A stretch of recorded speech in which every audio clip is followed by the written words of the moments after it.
Hey, it's Mo Egger. You've heard me talk about Long Neck Sports Grill for a while. There's no better place to hang out during the summertime than the Long Neck's patio. They've got Northern Kentucky's best wings, an awesome beer selection, 4K TVs. It's a great place.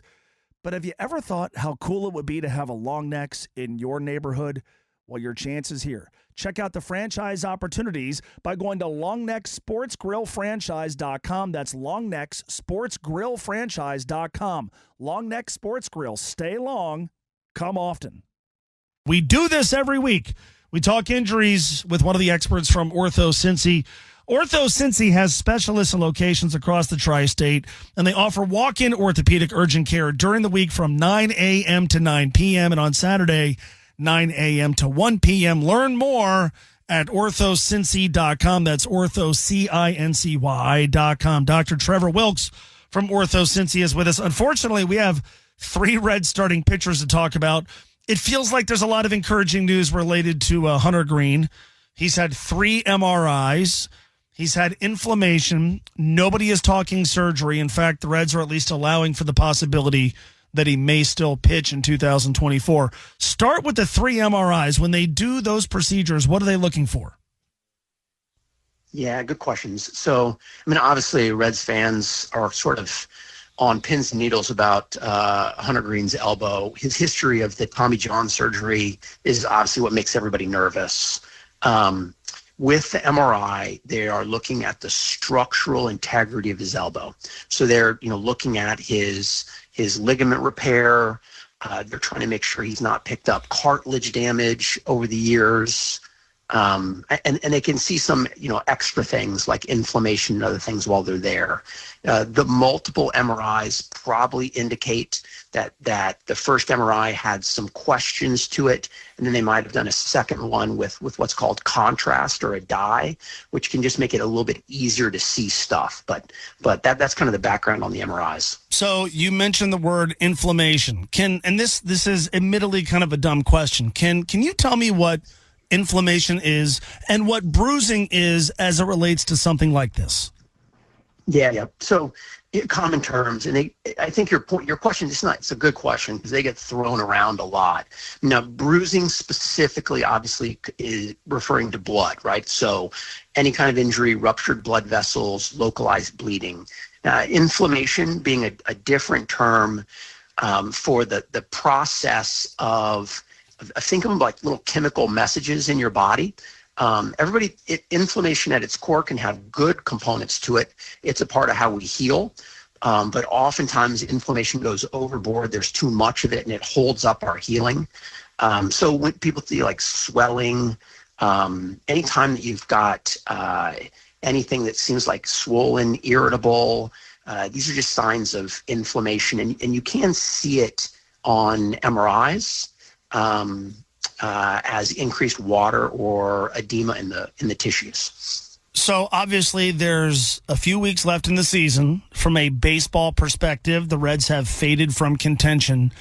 Understanding what we know about all that, but also understanding what we know about Hunter's injury history, which has grown to be pretty extensive, and his overall importance to the team, does it make sense to even try to put him back out there at some point in 2024? Yeah, that's a great question. I think the Reds have done a really good job of trying to handle him carefully. All baseball fans know that guys who've had Tommy John surgery, they're really careful about their pitch counts and they watch them closely. But yeah, it's a good question. I would just say they should proceed very carefully. The risk-reward ratio may really tilt in favor of resting him and rehabbing him and just letting him get into the offseason. But if he comes back, I think you'll see him be really cautious with him. All right, that's one pitcher. Another is Andrew Abbott. He has been placed on the injured list with a left shoulder strain. Kind of guide me through the possibilities here. Yeah. So, again, hoping the best for Andrew, but shoulder strain in sports medicine, we use these, general vague terms that kind of cover a lot of different things. They could cover the spectrum, Mo, from fatigue and a kind of a tired, dead arm all the way to a structural problem, like a labral tear or rotator cuff irritation. In Andrew's specific situation, I did notice, he has already thrown 138 innings this season, which is over 40 innings more than he's thrown before in his career. So there really could be a component of fatigue and tiredness going into this. All right, so tired arm doesn't sound like the most clinical term, but it is. What's tired arm? Yeah, good question. I mean, when you're pitching, obviously it's a complicated motion. It involves your whole body. So a tired arm can even reflect tiredness in your legs, your core, your shoulder blade. Even tiny differences in your ball release point can make huge differences in your velocity and accuracy. They're correlated to pain in your shoulder and elbow. So a tired arm can just be that whole spectrum. Another thing that doesn't get talked a lot that's kind of interesting to baseball fans, Mo, is the concept with starting pitchers of their rest and recovery. And over the process of a season, sometimes it gets harder and harder to be fully rested and recovered for your next outing.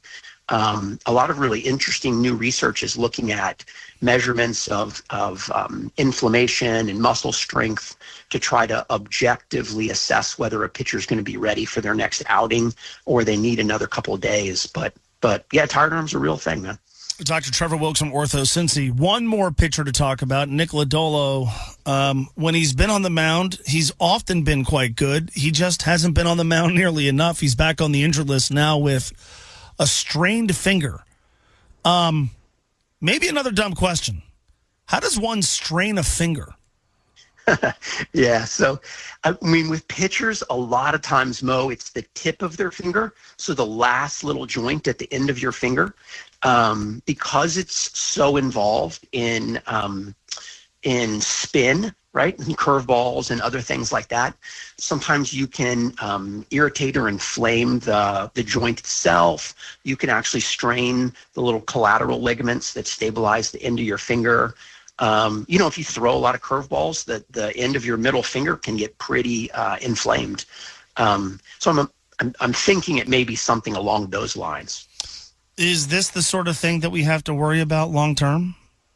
No, I think we can put this one in a hopefully, goodness, my optimism. I know he's been in and out all season long, but of the other injuries, this seems like it's probably in the less serious, more optimistically handled kind of situation. All right, we have one Bengal to talk about, and I feel like relative to what our fears were when he first went down with an injury, the news has been good. Best case for Myles Murphy, he's got a sprained MCL. He is going to miss time, placed on injured reserve, so he'll miss at least the first 4 games, but there does seem to be a lot of optimism about his chances of playing for the Bengals in 2024, which is great. Let's start with the MCL. We hear MCL, we hear ACL, we hear PCL. Specifically the MCL, what does it do? And when there are sprains, what do the various grades mean? Yeah, good question. Thanks, Mo. So the MCL, the letters stand for medial collateral ligament. So it's a really big, strong ligament on the inside of your knee. Stabilizes your knee against forces that kind of bring your foot outward. It's one of the 4 main ligaments. That the difference between the MCL and, say, for example, the ACL and PCL is your MCL has a rich blood supply and actually heals very well on its own. So we grade the injuries, typically a 1, 2, 3 scales used. 1s and 2s have a great track record of healing well without surgery. And the 4 to 6 week time frame for Myles would be in line with that. We'll usually brace it, allow it to start to heal, modify the athlete's activities, and then rehab them. But, the good news for Bengals fans is the prognosis for return is usually very good. I wouldn't be surprised to see him brace him for the first few games when he returns. But good outlook for us. Yeah, no, it definitely feels that way. The insight is always awesome. Great to have you. We'll do it again soon. Dr. Trevor Wilkes, OrthoCincy. I do appreciate it, man. Thanks so much.